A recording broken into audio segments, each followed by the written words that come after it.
Kedua pemuda berbakat dari klan Suejiao itu bermata dingin dan tak tertandingi.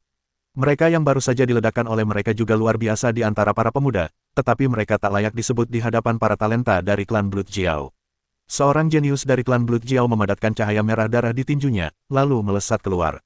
Pemuda di reruntuhan itu terlontar keluar lagi. Kali ini, sebuah lubang besar berdarah muncul di dada pemuda itu. Puff! Pemuda itu memuntahkan darahnya dan jatuh ke genangan darah. Gemini dari klan Blood Jiao mendengus sinis, lalu mereka saling memandang. Semua orang yang menyaksikan kejadian itu menghindarinya dan tak berani memprovokasi Gemini dari klan Blood Jiao dengan mudah. Kedua orang ini begitu mendominasi sampai-sampai mereka hampir membunuh orang hanya dengan menyentuhnya. Monyet itu menggaruk pipinya. Beginilah dunia, yang kuat sombong dan mendominasi, dan yang lemah ketakutan, kata Ye Chen. Monyet itu berkata, apakah aku manusia yang kuat atau lemah? Aku tidak terlihat sombong atau angkuh, kan? Ye Chen berkata sambil tersenyum, kau bukan manusia, kau monyet, dan kau masih melompat keluar dari batu. Tahukah kau apa itu rasa takut? Monyet itu menggelengkan kepalanya dan berkata, aku berhati batu, bagaimana mungkin aku takut? Konon hati manusia itu berdaging, dan secara alami mereka akan takut, tetapi kau tidak. Ye Chen berkata, meskipun kami tidak takut menimbulkan masalah, kami harus tetap rendah hati. Lagi pula, kekuatan para jenius di sini juga sangat kuat. Jika kami dikepung, kami khawatir akan sulit untuk melarikan diri. Setelah 1 hari, semakin banyak ras datang ke kota, dan mereka semua adalah jenius dari setiap ras. Di gerbang kota, pemuda yang menjaga kota telah mundur, dan keberadaannya tidak berarti. Seorang pria dengan wajah keriput dan seorang pria mati berjalan memasuki kota. Begitu memasuki kota, ia berteriak, siapa yang membunuh jalan hantu? Keluar dari sini. Ketika orang-orang di jalan mendengar suara orang mati itu, mereka semua menoleh dan melihat anggota klan mayat lain, itulah sebabnya pria itu berteriak-teriak. Klan mayat lain telah datang. Sepertinya ini untuk balas dendam. Aku tidak tahu apakah monyet itu berani bertarung. Pria mayat itu berjalan di jalan, matanya tidak memiliki pupil, tetapi itu sama sekali tidak memengaruhi langkahnya. Itu lebih baik daripada memiliki pupil. Jika kau berani melawan orang-orang mayatku, kau harus membayar harganya. Apakah kau tidak berani keluar sekarang? Pria mayat itu berjalan dengan cara yang dingin. Orang-orang di jalan memperhatikan, satu persatu adalah pandangan pada ekspresi yang hidup. Ye Chen dan monyet sedang beristirahat di penginapan. Mendengar perkataan klan mayat, mereka berdua membuka mata, lalu berjalan keluar kamar menuju jalan. Ye Chen dan monyet melihat klan mayat berjalan di jalan. Monyet itu berkata, apakah orang ini di sini untuk membalaskan dendamku? Klan mayat ini seharusnya lebih kuat dari yang sebelumnya. Menurutku, agak sulit bagimu untuk mengalahkannya. Ye Chen menggelengkan kepalanya dan berkata, monyet itu tidak memikirkannya dan berkata, seganas apapun, itu akan tetap menghancurkannya. Tepat ketika monyet itu hendak berdiri dan bertarung dengan klan mayat, seorang pria besar di jalan tiba-tiba berseru, dewa bergelar kuno harus memilih pewaris, dan firman kebenaran akan diwariskan kepada orang yang ditakdirkan. Orang-orang di jalan dan di penginapan terkejut. Kemudian orang-orang di jalan tiba-tiba menjadi lebih manusiawi, sekarang pergilah ke rumah tuan kota, untuk melihat siapa yang bisa mendapatkan firman kebenaran. Untuk sementara waktu, mereka semua bergegas ke kediaman tuan kota. Mereka yang ingin menyaksikan pertarungan antara monyet dan klan mayat tadi terlalu malas untuk memperhatikan urusan monyet dan klan mayat, dan bergegas menuju kediaman tuan kota. Ye Chen berkata, kita juga pergi ke kediaman tuan kota dulu. Klan mayat sedang membicarakannya di belakang. Monyet itu juga tahu bahwa penting untuk mencatat kata-kata kebenaran, jadi dia mengikuti Ye Chen ke kediaman tuan kota. Sejumlah besar orang telah berkumpul di luar kediaman tuan kota, tetapi gerbang kediaman tuan kota hanya ditutup, dan tidak ada yang berani masuk. Kapan kita bisa masuk? Kapan Dewa Gelar Kuno akan menyampaikan kata-kata sebenarnya dari karakter-karakter itu? Apa terburu-buru? Tunggu. Ye Chen dan monyet itu berada di luar kerumunan, tetapi mereka tidak masuk secara paksa. Benda ini tidak bisa didapatkan dengan cara masuk secara paksa. Tergantung pada apakah ada kehidupan seperti itu. Tak lama kemudian, gerbang kediaman tuan kota terbuka, dan seorang pria keluar dari sana. Lalu ia berkata, Tuan kota berkata bahwa jika kau ingin mendapatkan kata-kata itu, kau harus pergi ke Gunung Reruntuhan Suci untuk menemukan cairan naga abadi. Siapapun yang membawa cairan naga abadi dapat memperoleh kata-kata tuan kota. Ingat, waktu tuan kota tidak lama lagi. Jika tidak ada yang menemukan cairan naga abadi dalam waktu setengah bulan, tuan kota akan duduk dengan daftar kata-kata yang benar. Apa? Pergi ke Gunung Shenlong untuk menemukan Shenlong Ye. Itu hanya mitos, dan tidak ada yang pernah mendapatkannya. Apakah ini untuk menggunakan cairan naga abadi untuk memperpanjang hidup? Orang tua ini benar-benar licik. Jika dia tidak ingin mati, dia ingin menukar cairan naga abadi dengan kata-kata kebenaran. Jika aku memiliki cairan naga abadi untuk menyelamatkan hidupku, mengapa aku harus memiliki kata-kata kebenaran? Banyak orang tidak puas dengan diskusi tersebut, mencari cairan naga abadi, yang pada dasarnya mustahil untuk diselesaikan. Aku abadi dan abadi. Jika aku mendapatkan cairan naga abadi, itu akan menjadi pilihan yang baik bagiku untuk bertukar kata-kata kebenaran, kata monyet itu. Ye Chen berkata, kita tidak tahu di mana Gunung Sengsu berada. Kita hanya bisa pergi dengan orang-orang ini. Meskipun beberapa orang mengeluh, mereka tetap ingin pergi ke Gunung Sengsu untuk mencoba peruntungan. Bagaimana jika mereka mendapatkan cairan naga abadi? Terlepas dari apakah dia mengubah kata-katanya atau tidak, itu adalah pencapaian yang luar biasa. Jumlah orang di gerbang rumah tuan kota berangsur-angsur berkurang. Hampir semuanya pergi ke Gunung Sengsu untuk mencari cairan naga abadi. Ye Chen dan monyet itu juga mengikuti kerumunan ke Gunung Sengsu. Gunung Sengsu tidak berada di tanah kuno. Setelah memasuki kehampaan, Ye Chen dan monyet itu mengikuti pasukan ke sebuah gunung besar di kehampaan. Masih ada gunung yang mengambang di langit yang kosong. Tanya monyet itu. Ye Chen memasuki Gunung Sengsu, memandangi gunung yang besar itu, dan berkata, tidak mudah menemukan cairan naga abadi di dalamnya. Kuncinya adalah seperti apa cairan naga abadi itu? Tanya monyet. Ye Chen tertawa getir dan menggelengkan kepalanya. Mereka benar-benar tidak tahu apa-apa dan berlari ke sini. Kemudian Ye Chen menemukan seorang pria dan bertanya, apakah benar-benar ada cairan naga abadi di sini? Pria itu tahu kekuatan monyet dan Ye Chen, tetapi dia tidak berani mengabaikannya. Dia berkata, itu hanya legenda. Konon ada cairan naga abadi di Gunung Sengsu, tetapi setelah mencarinya selama bertahun-tahun, tidak ada yang benar-benar menemukannya. Seperti apa bentuknya? Tanya monyet. Itu pohon kecil yang tingginya lebih dari 3 kaki. Ada buah-buahan seperti naga kecil di pohon itu. Akan ada tetesan cairan di buahnya, yang merupakan cairan naga abadi. Tingginya hanya 3 kaki terlalu tinggi. Pantas saja sulit ditemukan. Kalau kau masuk ke semak-semak, bagaimana kau bisa menemukannya? Tanya monyet. Pria itu berkata, jadi selama bertahun-tahun, tidak ada yang menemukan cairan naga abadi. Hanya sekali seorang pria super kuat hidup selama 2 kehidupan dengan cairan naga abadi, tetapi tidak ada cairan naga abadi yang ditemukan. Jika benda berharga seperti itu benar-benar ditemukan, saya khawatir saya tidak bersedia menukar kata-kata kebenaran. Kata Ye Chen, itu tergantung pada apakah cairan naga abadi itu sangat berharga atau apakah sangat berharga untuk mencantumkan kata-kata kebenaran. Kata pria itu. Ye Chen mengepalkan tinjunya dan berkata, terima kasih banyak. Sama-sama. Pria itu tampak tersanjung dan kemudian segera pergi. Ye Chen dan monyet itu saling berpandangan, lalu monyet itu berkata, kita hanya bisa menemukannya perlahan, kalau ada yang menemukannya, kita langsung ambil. Kini seluruh Gunung Sengsu dipenuhi manusia. Untungnya, gunung itu sangat besar. Kalau tidak, kita akan bertemu seseorang dalam beberapa langkah. Ye Chen dan monyet itu tanpa tujuan mencari cairan naga abadi di Gunung Sengsu. Tergantung keberuntungan. Kalau beruntung, kita mungkin menemukannya. Kalau tidak beruntung, percuma saja membolak-balik seluruh gunung. Boom! Tiba-tiba, getaran kuat datang dari suatu tempat di Gunung Sengsu, dan napasnya kuat. Banyak orang berhamburan ke sana, Ye Chen dan monyet itu pun ikut berhamburan. Getaran seperti itu tentu saja sangat sensitif, semua orang mengira seseorang telah menemukan cairan naga abadi. Ketika Ye Chen dan monyet itu tiba di tempat asal getaran itu, mereka melihat Gemini dari keluarga naga darah bertemu dengan seekor ular piton naga raksasa di Gunung Sengsu. Ular piton naga dan ular bintang kembar itu bertarung bersama, yang menyebabkan guncangan hebat. Ular piton naga juga sangat kuat, dan dapat bertarung dengan sengit melawan bintang Gemini. Kedua belah pihak bertarung dengan sangat sengit. Banyak orang melihat bahwa bukan cairan naga abadi yang muncul, tetapi juga menunjukkan ekspresi kecewa, dan kemudian mereka tidak keberatan untuk tinggal di sini untuk menonton pertempuran. Ye Chen dan monyet itu berbeda, mereka tidak pergi, seperti dua penonton, menyaksikan pertarungan Gemini dan piton naga dari klan naga darah. Ular piton naga meraung, dan cakarnya yang besar terus mencengkeram. Ia bertabrakan dengan dua naga darah. Kekuatan bertarung kedua naga darah itu mengerikan, dan mereka menyerang ular piton naga. Meskipun ular piton naga ganas, kedua naga darah itu bahkan lebih kuat. Setelah kedua naga darah itu benar-benar meledak, ular piton naga terbelah menjadi dua bagian oleh kedua naga darah itu. Ular piton naga menjerit dan meraung. Dua naga darah dari klan naga darah langsung mulai menelan ular piton naga, dan satu naga darah ditelan oleh satu naga darah. Sungguh ganas. Semua monyet merasa sedikit takut. Ye Chen berkata, makanlah ular piton naga ini, napas mereka diperkirakan akan bertambah banyak. Setelah memakan ular piton naga, kedua naga darah itu berubah wujud menjadi manusia lagi, lalu langsung menuju ke gua ular piton naga. Masih ada gua di sini. Ye Chen dan monyet itu terkejut sekaligus bingung.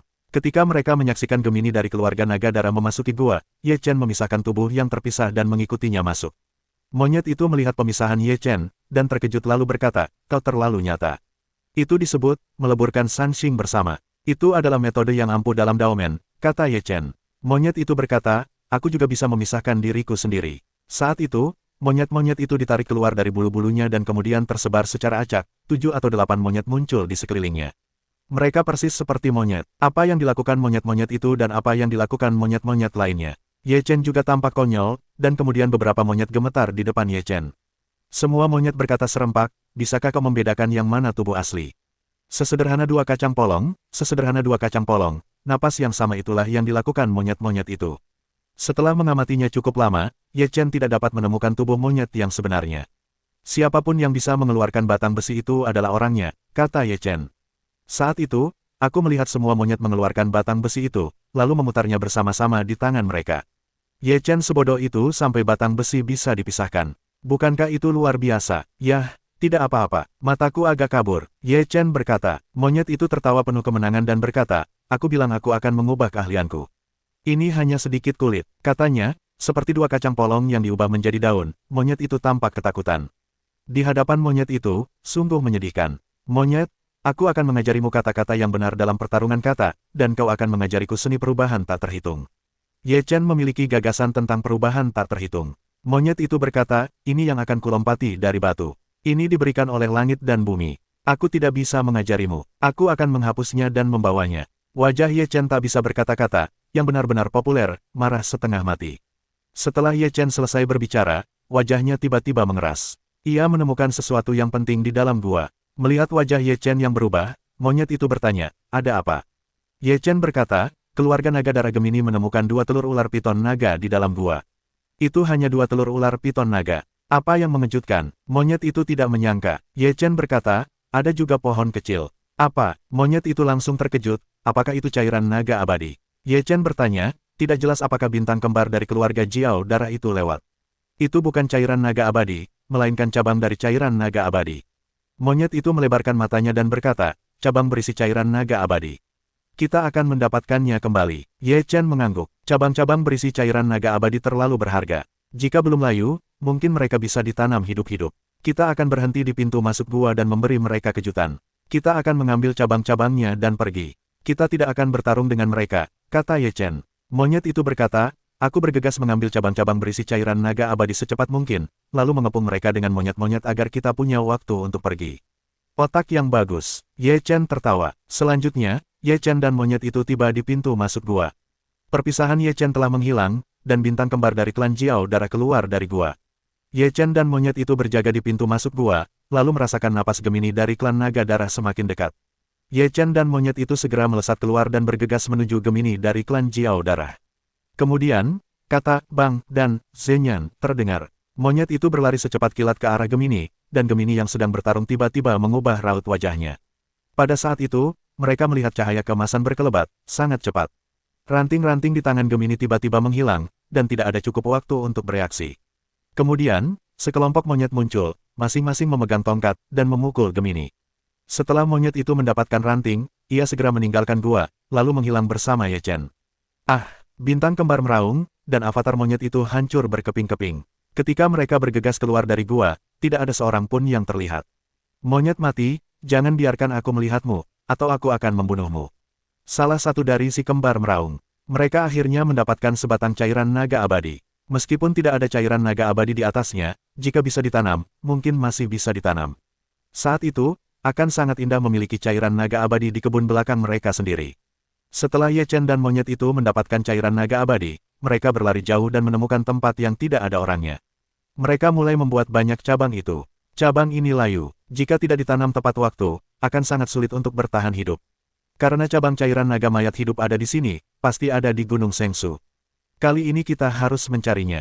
Mungkin kita bisa menemukannya dengan keberuntungan. Ye Chen berkata. Setelah itu, Ye Chen menanam setengah cabang cairan naga abadi ke dalam kantong surga dan bumi milik dewa. Ada ruang yang luas di dalamnya dan tanahnya subur. Tidak ada masalah menanam dewa seperti itu. Karena ada cairan naga abadi di dalamnya, jika kita kembali dengan tangan kosong, kita akan sangat menyesal. Monyet itu menyeringai. Gunung Sengsu sangat besar dan tampak seperti benua kecil. Ada banyak tangan buas di Gunung Sengsu, dan naga piton hanyalah salah satunya. Ye Chen dan monyet itu melihat beberapa mayat yang dicabik-cabik oleh makhluk gaib itu sekilas, dan beberapa jejak makhluk gaib itu tertinggal di tubuh mereka. Ada lebih banyak orang mati di daerah ini. Sepertinya makhluk gaib di sini lebih kuat, kata monyet itu sambil mengerutkan kening. Ye Chen berkata, itu beruang raksasa berwarna merah menyala. Bagaimana kau tahu? Monyet itu bertanya-tanya. Ye Chen menunjuk ke matanya dan berkata, itu ada di sana. Monyet itu mengikuti arah Ye Chen dan melihat seekor beruang merah besar menatap mereka dengan mata yang tajam. Apa artinya ini? Apa kau akan memakan kita? Kata monyet itu. Omong kosong. Ye Chen memutar matanya, lalu beruang api besar itu bergegas mendekat dan mengeluarkan suara yang memekakkan telinga. Monyet berkata, berani main ide, mau mati aja. Kata monyet itu, lalu bergegas menghampiri beruang api. Kekuatan beruang api juga sangat dahsyat, luar biasa besarnya, bulu seluruh tubuhnya tebal, tongkat monyet itu mengenai beruang api tepat di badannya. Dengan tongkat itu, beruang api tidak merasakan hal yang sama. Kemudian, kaki beruang besar itu menepuk-nepuk ke arah monyet. Kecepatan telapak tangannya sangat cepat. Tubuh monyet itu langsung terbanting ke belakang. Kemudian ia mengarahkan tongkat besi itu ke beruang api. Tongkat besi itu menjadi lebih besar dan panjang, lalu bergerak menuju beruang api. Beruang api memukulkan telapak tangannya, dan batang besi besar itu menghantam tubuh beruang api. Tubuh beruang api terus meluncur mundur, dan akhirnya mendengar tarikan ke bawah. Ia pun menggunakan tubuhnya untuk menangkis serangan monyet itu. Aku suka lawan sekuat ini, kata monyet itu. Dengan itu, tubuh monyet itu berubah lagi, dan baju besi emas, sayap phoenix, dan mahkota emas ungu muncul.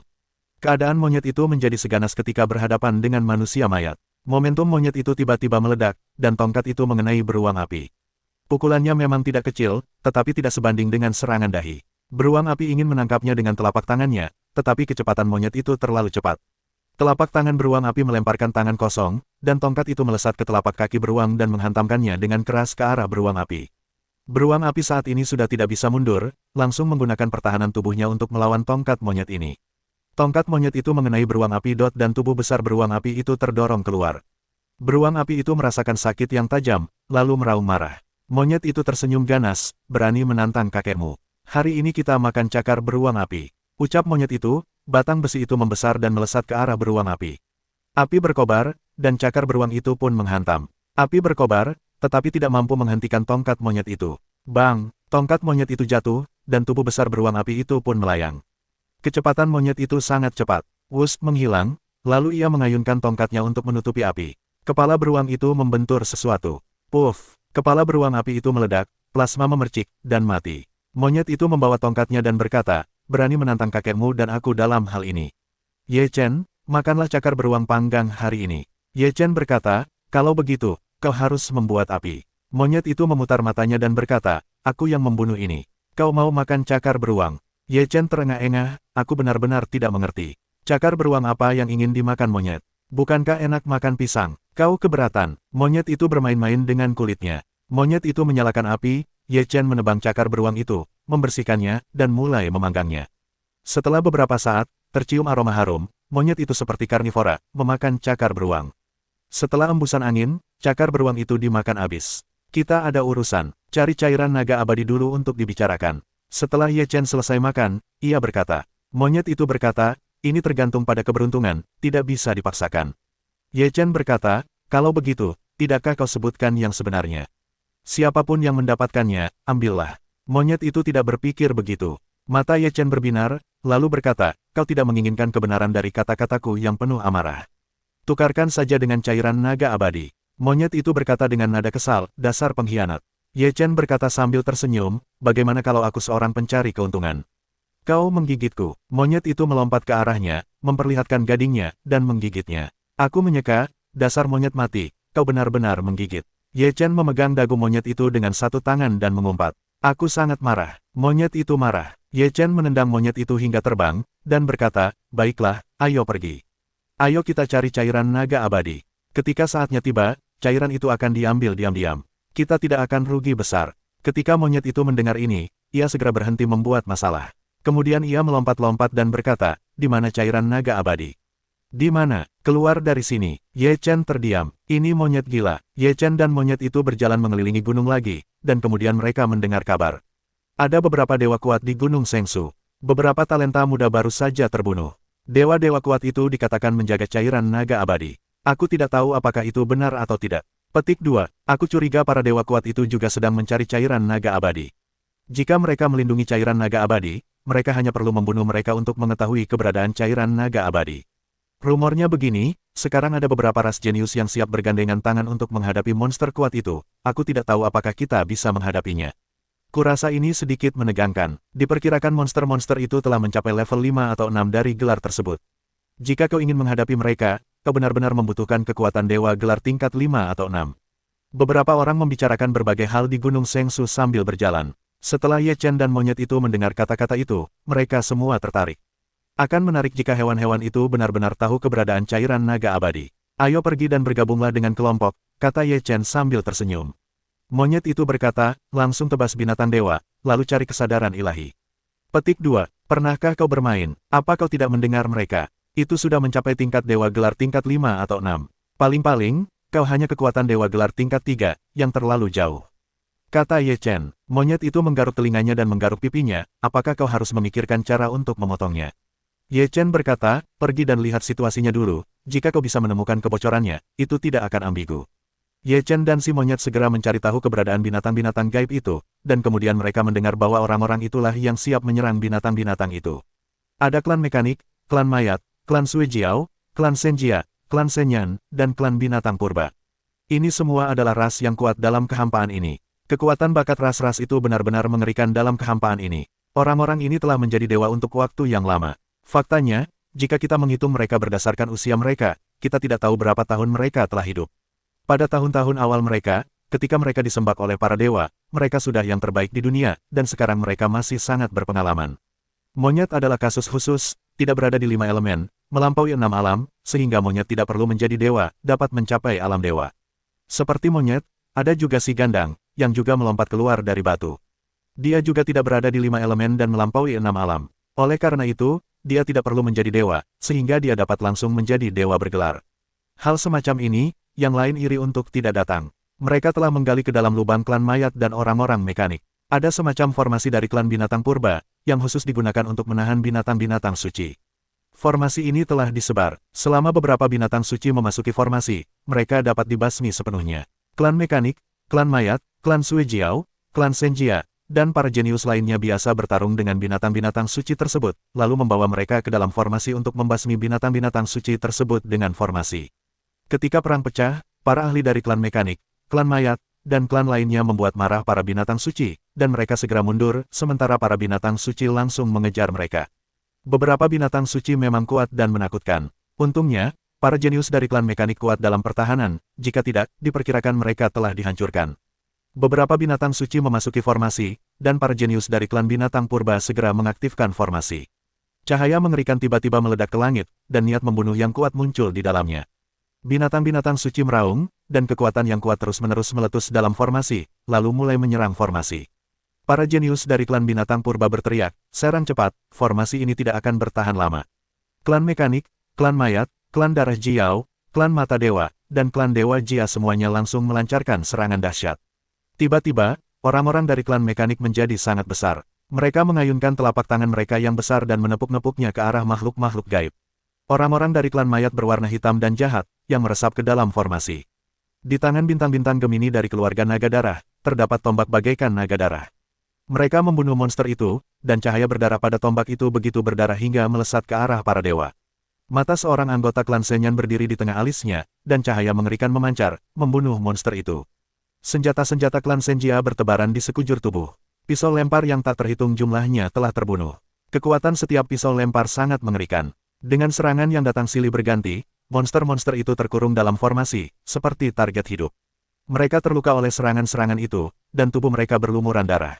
Namun, monster-monster ini tidak mudah mati. Luka di tubuh mereka hanyalah luka kulit, dan tidak melukai titik-titik vital mereka. Beberapa monster meraung liar, menghembuskan napas teror, lalu bergegas ke tempat yang sama.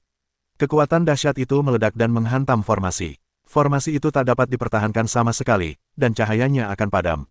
Si jenius dari klan binatang purba terkejut dan berteriak, susunan formasi akan hancur. Cepat mundur, lalu ia menjadi yang pertama mengungsi. Boom, pada saat ini, susunan formasi benar-benar hancur, dan klan mekanik, klan Senjia, klan Sui Jiao, dan klan lainnya semua mundur dengan cepat. Binatang-binatang ini begitu kuat sehingga mereka tidak bisa dibunuh dengan serangan seperti ini. Sekarang mereka hanya bisa melarikan diri. Raungan, para binatang buas meraung, penuh amarah, dan membunuh mereka. Beberapa orang yang menyaksikan perang di dekatnya ketakutan, tetapi mereka tidak berani tinggal di sana. Mereka semua melarikan diri. Ye Chen dan monyet itu menyaksikan dari jauh. Setelah melihat kekuatan binatang itu, mereka semua terkejut. Di bawah kendali susunan formasi dan serangan sekuat itu, masih mustahil untuk membunuhnya. Sungguh sulit untuk membunuhnya. Mengapa orang-orang ini begitu mengerikan? Kata monyet itu. Setelah bertahun-tahun akumulasi, hewan-hewan yang telah dianugerahkan dewa di zaman para dewa secara alami menjadi sangat menakutkan, kata Ye Chen. Sepertinya kita masih sedikit ragu jika kita ingin membuat keputusan untuk mereka. Kata monyet itu. Ye Chen berkata, mari kita tunggu dan lihat perubahannya. Ini tidak mendesak. Biarkan mereka pergi ke depan dan biarkan mereka pergi. Kita juga akan mencari tahu kebocorannya. Jika tidak ada kelalaian, itu akan menjadi pesta untuk mata. Monyet itu berkata, kamu memang seorang pencatut. Aku bukan pencatut, aku pintar. Ye Chen berkata, pencatut hanya digunakan untuk pengusaha. Aku bukan pengusaha. Semuanya sama saja, kata monyet itu. Ye Chen tidak peduli tentang apapun, lalu melihat ke kejauhan. Beberapa dewa masih mengejar para jenius tersebut. Deru reruntuhan suci itu memekakkan telinga. Sehari kemudian, kabar datang bahwa para jenius dari Senyan, Senjia, dan Mekatronika semuanya terluka, tetapi mereka semua terbebas dari kejaran para binatang suci. Sekarang mereka sedang beristirahat untuk memulihkan kekuatan mereka, dan mereka tidak akan muncul lagi dalam waktu dekat. Ye Chen dan monyet itu terus mencari cairan naga abadi tanpa tujuan. Mereka sampai di sebuah tebing dan melihat beberapa gambaran di atasnya. Gambarannya kasar, tetapi isinya masih bisa terlihat.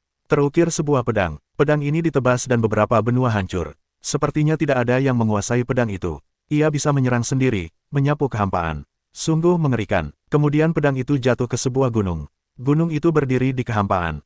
Ketika Ye Chen dan monyet itu melihat gambaran di dinding batu, pori-pori mereka terbuka dan saling memandang. Ye Chen berkata, apakah ini gunung? Seharusnya tidak salah lagi, kata monyet itu. Apakah ada pedang mengerikan yang tersembunyi di gunung ini? Ye Chen merasakan sedikit mati rasa di kulit kepalanya. Ayo kita ambil pedangnya, kata monyet. Ye Chen berkata, kau harus punya kemampuan ini. Tidakkah kau lihat pedang itu bisa menyerang secara mandiri tanpa menggunakannya? Monyet itu berkata, bagaimana kau tahu kalau kau tidak mencoba keberuntunganmu? Sekarang kita di sini, jika cairan naga abadi tidak ditemukan dan pedangnya ditemukan, maka kita layak untuk perjalanan ini. Lagi pula, dengan pedang itu, kita bisa berjalan horizontal di kehampaan ini.